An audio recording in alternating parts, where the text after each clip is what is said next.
Hello friend, this is Shweta. Welcome to home online exam study. आज मैं आपको DElEd second semester का जो थर्ड पेपर है साइंस, उसी के अति लघुत्तरीय प्रश्नों का पार्ट 3 कंप्लीट कराऊंगी। आइए स्टार्ट करते हैं। आपका फर्स्ट क्वेश्चन है, मानव शरीर को कितने भागों में बांटा जा सकता है।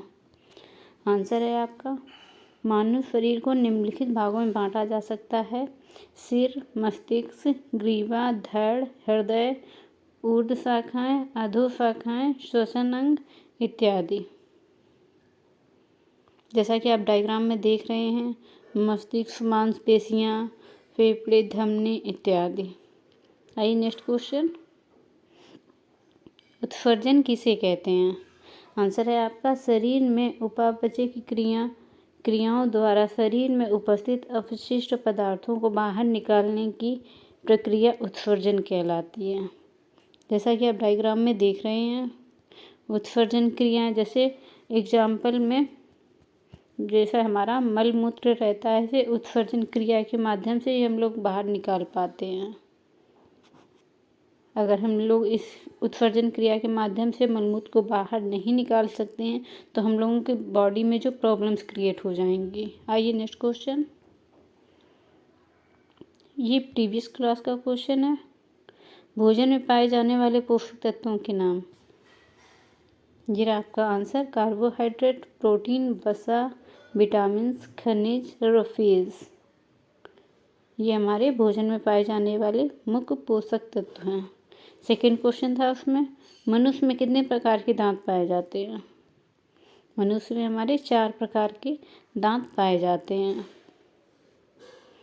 आइए नेक्स्ट क्वेश्चन, भोजन के परिरक्षण की कौन कौन सी विधियां हैं।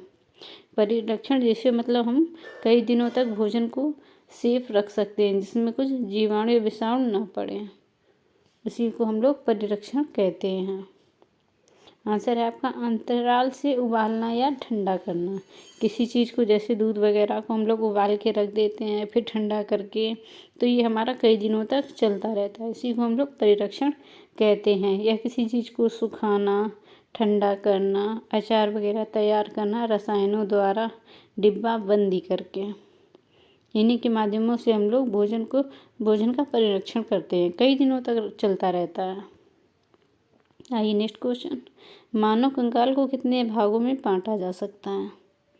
आंसर है आपका, मानव कंकाल को 2 भागों में बांटा जा सकता है। फर्स्ट है अक्षीय कंकाल, सेकेंड है अनुबंधी कंकाल। जैसा कि आप डायग्राम में देख रहे हैं, अक्षीय कंकाल के अंतर्गत हमारे सिर और चेस्ट बोन आ जाती हैं, जो हमारे बाकी के पार्ट सारे अनुबंधी कंकाल के अंतर्गत आते हैं। आइए नेक्स्ट क्वेश्चन, पेशियां कितने प्रकार की होती हैं। आंसर है आपका, पेशियां 2 प्रकार की होती हैं। 2 प्रकार की नहीं, 3 प्रकार की होती हैं पेशियां।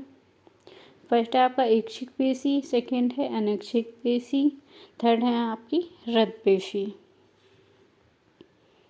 ऐच्छिक पेशियां वो होती हैं जिन पेशियों के अंतर्गत हमारी इच्छाएं काम करती हैं, जैसे पलक झपकाना और हाथ हिलाना वगैरह, हाथ से कुछ चीज़ उठाने की हमारी ऐच्छिक मतलब इनमें हमारी इच्छाएं काम कर सकती हैं, उन्हें हम लोग ऐच्छिक पेशियां कहते हैं। अनैच्छिक पेशियों के अंतर्गत जिनमें हमारी इच्छाओं का कोई प्रेशर नहीं रहता है, जैसे मलमूत्र वगैरह।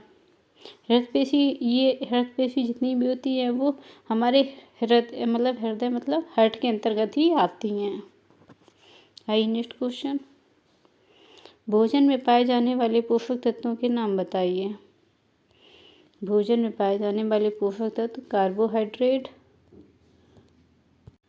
प्रोटीन, वसा, विटामिन, खनिज, रफेज इत्यादि।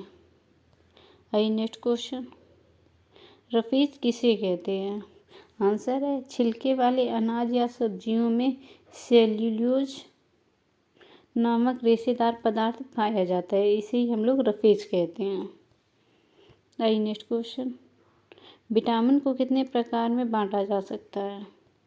आंसर है, विटामिन को निम्न भागों में बांटा जा सकता है: vitamin A, vitamin B, vitamin C, vitamin D, vitamin E और विटामिन के। ये हमारे विटामिन के प्रकार हो गए। और इसके अंतर्गत ही विटामिन के और भी प्रकार हो जाते हैं जो विटामिन बी के अंतर्गत आते हैं। आइए नेक्स्ट क्वेश्चन, शरीर वर्धक भोजन किसे कहते हैं? आंसर है आपका प्रोटीन युक्त भोजन को शरीर वर्धक भोजन कहते हैं। आइए नेक्स्ट क्वेश्चन, मनुष्य को प्रत्येक दिन अपने भोजन में कितने पानी की आवश्यकता होती है? आंसर है आपका प्रतिदिन 1.5 से 2 लीटर, मतलब प्रतिदिन 1.5 से या 2 लीटर हमको पानी पीना चाहिए, जो सामान्य मनुष्य होता है। आप डायग्राम में देख रहे हैं कि 1 से 8 साल तक के बच्चों को 1.5 लीटर पानी प्रतिदिन पीना चाहिए। 9 से 18 वर्ष की जो औरतें हैं उनको 2 लीटर की पानी, और 18 से जो ऊपर हो जाते हैं उनको 3 लीटर प्रतिदिन पानी पीना चाहिए। आइए नेक्स्ट क्वेश्चन, कुपोषण क्या है? आंसर है आपका अपर्याप्त भोजन अपर्याप्त पोषण का कारण बन जाता है, जिससे उत्पन्न स्थिति को कुपोषण कहते हैं। कुपोषण मतलब वही शरीर में जो हमारे आवश्यक न्यूट्रिशन रहते हैं वो बॉडी में नहीं पहुंच पाते हैं, इसी से हम लोगों का शरीर कुपोषित हो जाता है। जो कुपोषण के बच्चों में रहते हैं वो 2 प्रकार के होते हैं। एक तो होता है हमारा डायग्राम के माध्यम से क्वाशरकोर, और सेकेंड नंबर जो होता है हमारा मेरास्मस।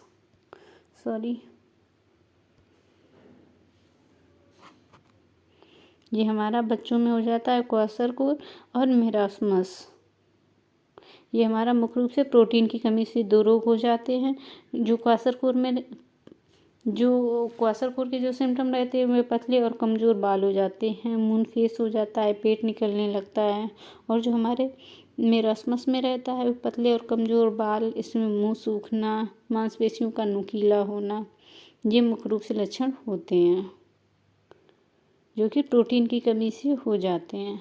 आइए नेक्स्ट क्वेश्चन, घींगा नामक रोग किसकी कमी से होता है? आंसर है आपका आयोडीन। घींगा में मुख्य रूप से जो हमारी गले की थायराइड होती है वो मतलब बढ़ जाती है, जिससे हमको पता चल जाता है कि हमको घींगा रोग होने वाला या हो गया है। आइए नेक्स्ट क्वेश्चन, कुछ प्रमुख संक्रामक रोगों का नाम बताइए। आंसर है आपका संक्रामक मतलब वही छुआछूत के माध्यम से जो हो जाते हैं, एक व्यक्ति से दूसरे व्यक्ति में संपर्क में आने से जो रोग हो जाते हैं उन्हें हम लोग संक्रामक रोग कहते हैं। उनके एग्जाम्पल ये हैं जैसे हैजा, टीबी, खसरा, टाइफाइड, डिप्थीरिया, पेचिश, सुजाक, पीलिया, प्लेग, चेचक, कुकर खांसी तथा टिटनेस इत्यादि रोग जो कि संक्रामक रोग हैं। आइए नेक्स्ट क्वेश्चन, शारीरिक व्यतिक्रम किसके कारण होता है? आंसर है आपके खराब भोजन, दूषित वातावरण तथा सूक्ष्म जीवों के प्रकोप से शारीरिक व्यतिक्रम हो जाता है। आइए नेक्स्ट क्वेश्चन, संक्रामक रोग किसे कहते हैं? आंसर है आपका संक्रामक रोग एक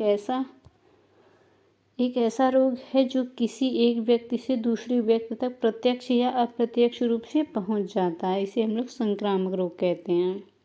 संक्रामक रोग को याद करने की जो ट्रिक है हमारी वो है पिएपॉक्सी की टाइडिम है। आप ट्रिक के माध्यम से जल्दी से याद कर सकते हैं संक्रामक रोग कि कौन कौन से होते हैं। ट्रिक में जो दिया गया है, पी से मतलब पीलिया, एड्स, पोलियो, खसरा, चेचक, ये ट्रिक के माध्यम से जल्दी से याद हो जाते हैं जो कि एग्जाम में पूछे जाते हैं। आइए नेक्स्ट क्वेश्चन, संचारी रोग क्या होते हैं? आंसर है आपका वह सभी रोग जिनके तत्कालिक कारक सूक्ष्म जीव होते हैं तथा ये रोग एक दूसरे मनुष्य तथा छुआछूत के कारण फैलते हैं, इन्हें हम लोग संचारी रोग कहते हैं। आइए नेक्स्ट क्वेश्चन, संक्रामक रोग कितने प्रकार के होते हैं? आंसर है आपका संक्रामक रोग 2 प्रकार के होते हैं, सांसर्गिक रोग और संचारी रोग। आइए नेक्स्ट क्वेश्चन, परमाणु संख्या क्या है? आंसर है आपका वह मूलभूत संख्या जो उस परमाणु के नाभिक में प्राय प्रोटॉनों की संख्या को बतलाती है। वह संख्या इलेक्ट्रॉनों की संख्या के तुल्य भी होती है, इसे प्रोटॉन संख्या भी कहते हैं। आइए नेक्स्ट क्वेश्चन, संयोजकता किसे कहते हैं? किसी तत्व के परमाणु में बाह्यतम कोश कक्षा में उपस्थित इलेक्ट्रॉनों की संख्या की उस तत्व की संयोजकता कहते हैं। जैसा कि आप डायग्राम में देख रहे हैं, इस वाले परमाणु में संयोजकता एक कम पड़ गई है तो वो इस वाले प्रोटॉन से साझा कर रहा है, तो इस वाले जो एलिमेंट है इसका पूरा वो हो जाता है, संयोजकता पूर्ण हो जाती है। आइए नेक्स्ट क्वेश्चन, यौगिक किसे कहते हैं? आंसर है आपका, दो या दो से अधिक तत्व निश्चित अनुपात में संयोग करके एक नया पदार्थ बनाते हैं, इसे ही यौगिक कहते हैं। एग्जाम्पल में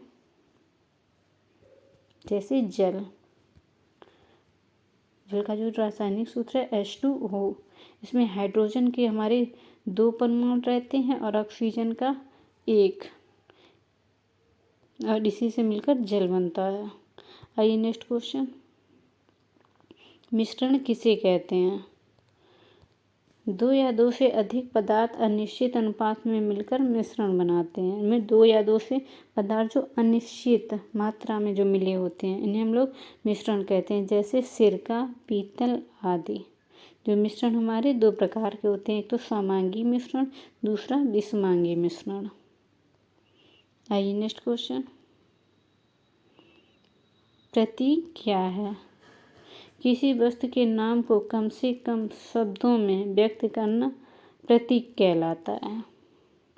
जैसे ऑक्सीजन को हम लोग O से डिनोट करते हैं, नाइट्रोजन को N से, इसी प्रकार कार्बन को C से,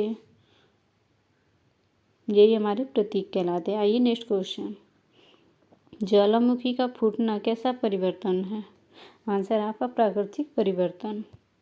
नेक्स्ट क्वेश्चन, पर्यावरण प्रदूषण का क्या अर्थ है? आंसर है आपका, पर्यावरण प्रदूषण का तात्पर्य है जब बाह्य दूषित वस्तुएं आसपास के परिवेश को दूषित कर देती हैं तो उन्हें पर्यावरण प्रदूषण कहते हैं। जैसे हमारे जो परिवहन रहते हैं इनसे जो धुआं निकलता है ये हमारे पर्यावरण को प्रदूषित करता है। जैसे हम फेस्टिवल वगैरह दिवाली में जो चलाते हैं पटाखे वगैरह, इनसे भी हमारा पर्यावरण प्रदूषित होता है। आइए नेक्स्ट क्वेश्चन, ये आ रहा आपका टेस्ट क्वेश्चन जिसका आंसर आपको कमेंट के माध्यम से देना है। क्वेश्चन है आपका, जल प्रदूषण का कोई एक कारण लिखिए।